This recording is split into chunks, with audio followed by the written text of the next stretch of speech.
I'm Buddy Velastro. They call me the Cake Boss.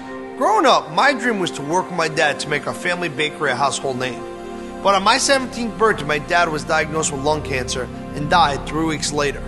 I lost my best friend, my idol, my mentor, and my family lost its breadwinner. Because my dad didn't have any life insurance, I had to drop out of high school to run a family bakery. I worked 12 to 18-hour days, 6 days a week. I had 30 employees who were counting on me. It was a huge amount of pressure, and there were many days I wasn't sure I could pull it off. If there had been life insurance, I know things would have been a lot easier. I could have hired more staff, worried less, and had time to grieve. Today, I'm married, have 4 beautiful children, and own lots of life insurance.